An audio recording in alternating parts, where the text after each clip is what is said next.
Hello guys, welcome to nursing official. मैं दीपक पाल स्वागत करता हूं आप सभी का आपके अपने इस नर्सिंग एजुकेशन प्लेटफॉर्म पर। सो गाइस, जैसा कि हमने स्टार्ट किया था एनाटॉमी और फिजियोलॉजी में introduction to the human body chapter number 1, तो आज उसकी ये तीसरी क्लास है और आई होप सो कि मैं इसको 4 क्लास में बिल्कुल फिनिश करवा दूँगा। मतलब जैसे 3rd क्लास है तो 4th क्लास में नेक्स्ट क्लास में ये चैप्टर आपका फर्स्ट फिनिश करवा दिया जाएगा। और इससे पहले जो 2 क्लास हैं अगर अभी तक आपने नहीं देखी तो पहले आप जाकर उनको देख लें। तो आज हम पढ़ने वाले हैं इस चैप्टर में survival needs of the human body. Survival needs of the human body से आप क्या समझते हैं? Survival needs of the human body का मतलब होता है जैसे हमारे शरीर को जो जीवित रहने के लिए, सर्वाइव करने के लिए, बने रहने के लिए किन किन चीज़ों की आवश्यकता होती है, उन चीज़ों को हम समझेंगे आज इस क्लास में, जिसमें हम पढ़ेंगे survival needs of the human body. जैसे हम समाज में रहते हैं, हमारी कई तरीके से हम सर्वाइव करते हैं, तो उसी तरीके से बॉडी का जो इंटरनल स्ट्रक्चर है या जो भी अंदर ट्रांसपोर्टेशन होता है, कम्युनिकेशन होता है, तो वो किस तरीके से वर्क करता है, ब्लड का वेसल से या एक्सक्रीट वेस्ट कैसे होता है बाहर, तो ये सब चीज़ें हम इसमें समझेंगे। तो इसके अंदर 3 पार्टों में इधर डिवाइड करा गया है। एक होता है कम्युनिकेशन, इनटेक एंड एलिमिनेशन, और 3rd है प्रोटेक्शन एंड सर्वाइवल। और जो कम्युनिकेशन है इसको फर्दर क्लासीफाइड करा गया है 3 टाइप्स में: transport system, internal communication, external communication. तो इसमें हम समझेंगे communication, blood, lymphatic vessel, cardiovascular system, तो इन सब का समझेंगे हम अंदर ब्रीफ में भी। और intake and elimination, intake of oxygen किस तरीके से होता है, और इनटेक ऑफ हम जो एब्जॉर्ब करते हैं न्यूट्रिएंट्स वो किस तरीके से करते हैं, या जो वेस्ट है वो किस तरीके से हम एलिमिनेट करते हैं, तो वो सारी चीज़ें हम समझेंगे इनटेक एंड एलिमिनेशन में। और बात करें प्रोटेक्शन एंड सर्वाइवल की, तो प्रोटेक्शन अगेंस्ट एक्सटर्नल इन्वायरमेंट, और जो बॉडी मूवमेंट होती है, जो डिफेंस अगेंस्ट जो मैकेनिज्म किस तरीके से वर्क करते हैं, तो इन सब चीज़ों को हम समझेंगे प्रोटेक्शन एंड सर्वाइवल में। तो गाइज, आप जो वीडियो देख रहे हैं, मैं आपसे कहना चाहूँगा आप अपने फ्रेंड्स सर्किल में इन वीडियो को ज़्यादा से ज़्यादा शेयर करें, जिससे कि हमारे को भी मोटिवेशन मिलता रहे इसी तरीके से और वीडियो लाने का। तो चलिए स्टार्ट करते हैं अपनी survival needs of the human body. तो सबसे पहले हम इसमें बात करेंगे कम्युनिकेशन की, और कम्युनिकेशन में बात करेंगे ट्रांसपोर्ट सिस्टम की। तो पहले डेफिनेशन से समझेंगे हम ट्रांसपोर्ट सिस्टम क्या है। Transport system ensure that all body cells have access to very many substances required to transport them and also providing means of excretion of the waste। तो transport system क्या है कि ये इंश्योर करता है जितने भी हमारे जो बॉडी सेल्स हैं, हमारे शरीर में जितने भी बॉडी सेल्स हैं उनको इंश्योर करता है, उनको एक्सेस कराता है, यानी उनकी ज़रूरतों को पूरा करता है। किस टाइप की ज़रूरत है? जो भी हमारे सेल्स को नीड होती है सपोर्ट की, या कहें तो सर्वाइव करने के लिए, या जो एक्सक्रीट करने के लिए जो वेस्ट होता है हमारे सेल्स का, जो डेड सेल्स होते हैं वो जो वेस्ट के रूप में एक्सक्रीट होने होते हैं, तो उस प्रोसेस में जो भी सब्सटेंसेस की नीड होती है वो ट्रांसपोर्ट सिस्टम के द्वारा पूरी की जाती है। आप समझ पाए? Ensure body cells, ensure that all body cells have to access very many substances, मतलब कि ये सब्सटेंसेस प्रोवाइड कराता है हमारी पूरी बॉडी के सेल्स में ट्रांसपोर्ट सिस्टम। और किसके द्वारा किया जाता है ट्रांसपोर्ट सिस्टम? 3 तरीके से किया जाता है ट्रांसपोर्ट सिस्टम हमारी बॉडी के अंदर। एक तो होता है ब्लड से, एक होता है कार्डियोवास्कुलर सिस्टम, 3rd होता है लिम्फेटिक सिस्टम। तो आप समझ पाए, मैंने आपको बताया ट्रांसपोर्ट सिस्टम की डेफिनेशन कि ट्रांसपोर्ट सिस्टम का क्या काम है। ट्रांसपोर्ट सिस्टम का ये काम है हमारे शरीर में कि जो हमारे जो शरीर के जो सेल है उनको जो वेस्ट हो जाते हैं, जो एक्सक्रीट होने होती है उनके लिए, या जो सर्वाइव करने के लिए जो हमारे सेल्स को सब्सटेंसेस रिक्वायर्ड होते हैं वो प्रोवाइड कराया जाता है ट्रांसपोर्ट सिस्टम के द्वारा। और कितने टाइप से कराया जाता है? 3 टाइप से। एक होता है ब्लड के टाइप से, एक कार्डियोवास्कुलर सिस्टम के द्वारा, और एक होता है लिम्फेटिक सिस्टम के द्वारा। तो इसमें हम सबसे पहले समझेंगे कि ब्लड का क्या वर्क है। तो डेफिनेशन को देखेंगे। Blood transports substances around the body through a large network of blood vessels. तो ब्लड क्या करता है हमारे शरीर में सब्सटेंसेस ट्रांसपोर्ट कहें या ट्रांसफ़र करता है किसकी मदद से? जो नेटवर्क है ब्लड का, एक लार्ज नेटवर्क है शरीर के अंदर, हमारी बॉडी के अंदर ब्लड वेसल के द्वारा ब्लड सब्सटेंसेस का ट्रांसपोर्ट करता है। और इट कंसिस्ट ऑफ 2 पार्ट्स। तो ब्लड 2 पार्ट से मिलकर बना हुआ है बेसिकली। एक होता है प्लाज्मा, देखेंगे, एक होता है प्लाज्मा। प्लाज्मा क्या है? प्लाज्मा बेसिकली फ्लूइड है। प्लाज्मा बेसिकली एक फ्लूइड है। और एक होता है ब्लड सेल्स। तो ब्लड जो होता है वो 2 चीज़ों से मिलकर बना है, एक होता है प्लाज्मा और एक होता है ब्लड सेल्स। प्लाज्मा की बात करें तो प्लाज्मा क्या है कि एक फ्लूइड है। और ब्लड सेल्स की बात करें तो ये सस्पेंडेड इन प्लाज्मा। तो ये क्या होता है कि डूबे हुए रहते हैं, सेल्स जो होते हैं डूबे हुए रहते हैं प्लाज्मा के अंदर, तो ये होते हैं ब्लड सेल्स। तो अब हम समझेंगे सबसे पहले इसके अंदर प्लाज्मा को। Plasma is mainly water with a wide range of substances suspended in it. Plasma mainly क्या है कि एक वाटर है, एक लिक्विड है, और इसके अंदर क्या है कि कुछ सब्सटेंसेस सस्पेंड रहते हैं, यानी इसमें कुछ सब्सटेंसेस डूबे हुए रहते हैं, विच इंक्लूड, जिनके अंदर क्या होते हैं, nutrients absorb from the alimentary canal. जो न्यूट्रिएंट्स एब्जॉर्ब होते हैं एलिमेंट्री कैनाल के द्वारा, जो हमारी एलिमेंट्री कैनाल में जो न्यूट्रिएंट्स एब्जॉर्ब होते हैं वो सारे कहाँ पाए जाते हैं? ब्लड के प्लाज्मा में वो सारे न्यूट्रिएंट्स मिलते हैं, उनका पार्ट रहता है। कहने का मतलब ये है जो न्यूट्रिएंट्स हैं उनका कुछ पार्ट ब्लड के प्लाज्मा में पाया जाता है। अब एलिमेंट्री कैनाल क्या है? आप सोच रहे हो एलिमेंट्री कैनाल बेसिकली क्या है कि जब हम फूड का इंटेक करते हैं या लिक्विड लेते हैं, इंटेक करते हैं, तो जो हमारा जो प्रोसेस स्टार्ट होता है ईटिंग से लेके और जो एलिमिनेट होने तक का वेस्ट का, जैसे हम खाना खाते हैं तो स्टोमक में जाता है, फिर वहाँ से उसके बाद वो एलिमिनेट होता है, एक्सक्रीट होता है। तो क्या होता है उसके बाद जितना भी जो हमारा खाना खाने से लेकर जो एलिमिनेट वेस्ट होने तक जितना भी हमारे ऑर्गन उसके रास्ते में आते हैं, ये सारे क्या होते हैं? एलिमेंट्री कैनाल का पाथ होता है। ये जो पाथ होता है जहाँ से हम खाना खाते हैं और उसके बाद वेस्ट जो हमारा निकलता है, जो भी एक्सक्रीट होता है, तो उसके बीच में जितने भी ऑर्गन आते हैं ये एलिमेंट्री कैनाल पाथ होता है। तो इसमें क्या होता है कि जो न्यूट्रिएंट्स होते हैं वो हमारे ब्लड के प्लाज्मा में पाए जाते हैं। Oxygen absorb from the lungs, जो ऑक्सीजन हम लंग्स के द्वारा एब्जॉर्ब करते हैं, जो ऑक्सीजन एब्जॉर्ब करी जाती है लंग्स के द्वारा, उसका कुछ पार्ट प्लाज्मा के फ्लूइड वो ब्लड के प्लाज्मा में पाया जाता है। इस तरीके से आप समझिए। Chemical substances synthesized by the body cells, जो केमिकल सब्सटेंसेस जो हमारे शरीर के सेल्स के द्वारा बनते हैं, जैसे कि हार्मोन होते हैं, तो वो भी ब्लड के प्लाज्मा में पाए जाते हैं। Waste materials produced by all cells, जो वेस्ट मटेरियल होता है हमारे ब्लड का, वो हमारे सेल का जो वेस्ट मटेरियल होता है हमारे सेल का, जो सेल होते हैं डैमेज हो जाती है, डिस्ट्रॉयड हो जाते हैं या पुराने हो जाते हैं, तो उनको एक्सक्रीट करना होता है, उनको एलिमिनेट होना होता है, तो उसका भी कुछ पार्ट हम कहें तो ब्लड के प्लाज्मा में पाया जाता है। तो इस तरीके से आप समझ पाए कि मैंने आपको ये बताया इसके अंदर कि प्लाज्मा के अंदर क्या क्या कंसिस्ट होता है। ये 4 पॉइंट आप ध्यान रखेंगे, आप इसको अच्छे से लिख सकते हैं आप अगर आप समझेंगे, ठीक है। तो इसमें मैंने आपको भी ब्लड का सिर्फ प्लाज्मा बताया। अब नेक्स्ट स्लाइड में मैं आपको बताऊंगा ब्लड सेल्स के बारे में। तो चलिए चलते हैं अपनी नेक्स्ट स्लाइड पे। तो अब बात करते हैं हम ब्लड सेल्स की।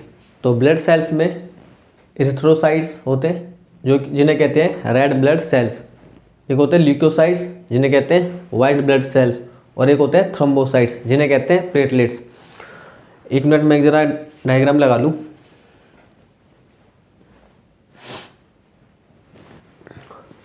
तो आप देख पा रहे होंगे इलेक्ट्रॉन माइक्रोग्राफ है ब्लड सेल्स का, तो आप अच्छे से देख पाएंगे। तो हम बात करते हैं सबसे पहले इरिथ्रोसाइट्स की। इरिथ्रोसाइट्स जिन्हें हम रेड ब्लड सेल्स भी कहते हैं, तो इसके बारे में जानते हैं इसका क्या वर्क होता है। RBC carry oxygen from lungs to all cells of the body. तो क्या करता है आरबीसी जो होते हैं, जो रेड ब्लड सेल्स होते हैं, ये ऑक्सीजन कैरी करते हैं लंग्स से और पहुंचाते हैं हमारी बॉडी के जो जितने भी सेल्स हैं, क्योंकि हमारे जो सेल्स को सर्वाइव करने के लिए क्या ऑक्सीजन की नीड होती है।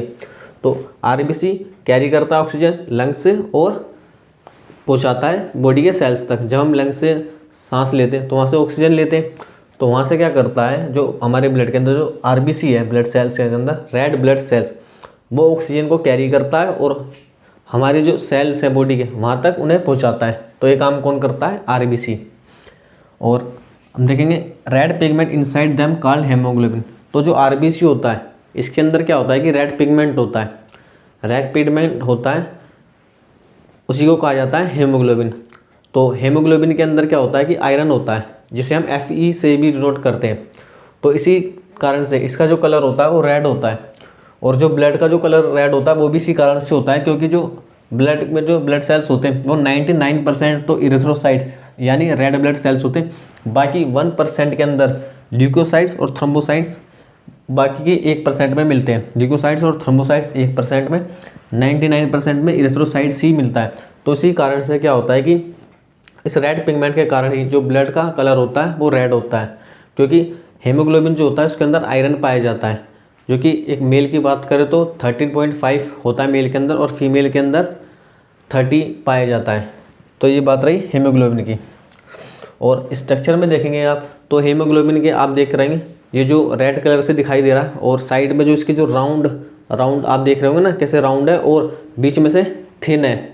तो क्या है कि ये फ्लेक्सिबल होता है, ये फ्लेक्सिबल होता है, और इसलिए क्या होता है कि ये जो कैपिलरीज होती है ब्लड की, तो इसलिए कहीं भी ये क्या है निकल जाते हैं आसानी से। इनकी जो मतलब स्मूथली इतना होता है कि ये निकल जाता है कहीं से भी। जो जब कैपिलरीज में ब्लड फ्लो में फ्लो करता है तो जो रेड ब्लड सेल्स है आराम से ये फ्लो कर जाता है। अब बात करेंगे ल्यूकोसाइट्स की। तो ल्यूकोसाइट्स की बात करें तो उन्हें कहा जाता है वाइट ब्लड सेल्स। तो वाइट ब्लड सेल्स क्या करते हैं, white blood cells WBC fight against infection और foreign substances and protect us from disease.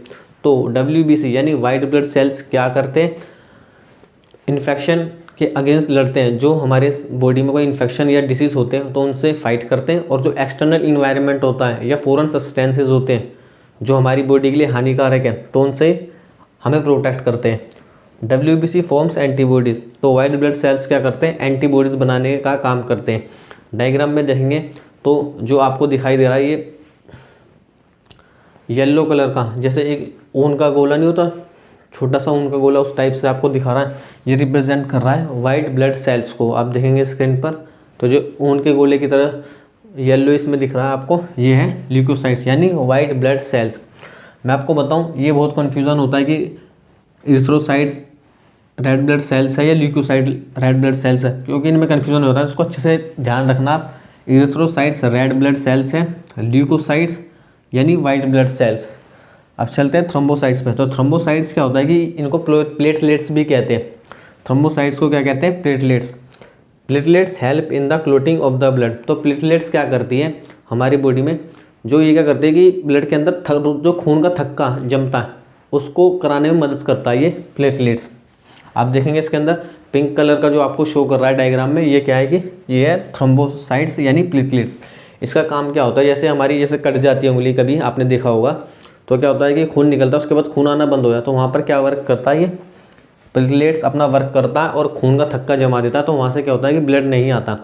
पर लेकिन कभी कभी इसके उल्टे कॉन्सिक्वेंसेस भी देखने को मिलते हैं, जैसे कि हार्ट अटैक आ जाना या जो ब्रेन स्ट्रोक हो जाता है, तो इसके कॉन्सिक्वेंसेस बैड देखने को मिल जाते हैं कभी कभी थ्रोम्बोसाइट्स यानी प्लेटलेट्स के। तो अभी तक हमने कम्युनिकेशन के अंदर जो ट्रांसपोर्ट सिस्टम है उसके अंदर हमने ब्लड को बताया। उसके बाद हमने बताया कि प्लाज्मा क्या होता है ब्लड के अंदर। उसके बाद अब ब्लड सेल्स कर लिया हमने, तो हमारा ये ब्लड खत्म हो गया। अब हम नेक्स्ट स्लाइड पर चलेंगे और समझेंगे कार्डियोवास्कुलर सिस्टम और लिम्फेटिक सिस्टम को। कार्डियोवास्कुलर सिस्टम को पहले हम देखेंगे। It consist of a network of blood vessel and heart. ये कंसिस्ट होता है, एक नेटवर्क है जो कि ब्लड वेसल का और एक हार्ट से। तो ब्लड वेसल जैसा कि मैंने आपको पहले बताया था क्या करता है हमारी बॉडी के अंदर, ये क्या करता है कि जो ब्लड का फ्लो है थ्रू आउट, मतलब होल बॉडी में हमारे जो ब्लड का फ्लो करवाने का कौन काम करता है, वो करता है ब्लड वेसल। तो ब्लड वेसल की बात करें तो 3 तरह के ब्लड वेसल होते हैं हमारी बॉडी में। एक होता है आर्टरीज, एक होता है वेन्स, और थर्ड होता है कैपिलरीज। तो सबसे पहले बात करते हैं हम आर्टरीज की। तो आर्टरीज क्या होती है, आर्टरीज क्या करती है, which carry blood from the heart. तो जो हार्ट से हमारे जो ब्लड को बाहर लेकर जाते हैं, जो बॉडी सेल्स की तरफ जो ब्लड जाता है वो कौन ले आता है, आर्टरी। आर्टरीज क्या करती है, जो हार्ट से हमारा जो ब्लड निकलता है उसको हमारे जो बॉडी है या कहीं जो सेल्स है बॉडी सेल्स के, वहाँ तक जो पहुँचाने का काम कौन करता है, वो करता है ये आर्टरी। उसके बाद करें बात वीन्स की, तो वीन्स क्या करें, वीन्स क्या होती है कि वीन्स बेसिकली जो आपने सुना होगा नसें, आपने देखा होगा ना कि जब कोई नर्स इंजेक्शन लगाती है आपको हाथ पे यहाँ पर, तो वो नसें ढूंढती है, तो क्या होती है, वीन्स होती है बेसिकली। और वो इंजेक्शन वीन्स या नसों में ही क्यों लगाया जाता है, वो इसलिए लगाया जाता है कि जिससे कि ये जो रिटर्न जो है ब्लड हार्ट में जा सके। तो यहाँ से क्या होता है कि जो इंजेक्शन हमारा हार्ट तक पहुँच सके और वहाँ पर वो अपना जो इंजेक्शन दिया जा रहा है वो असर दिखा सके। क्या करता है वीन्स कि जो रिटर्न करता है ब्लड को हार्ट में, जो ब्लड होता है वो रिटर्न हार्ट में जाता है किसके द्वारा, वीन के द्वारा।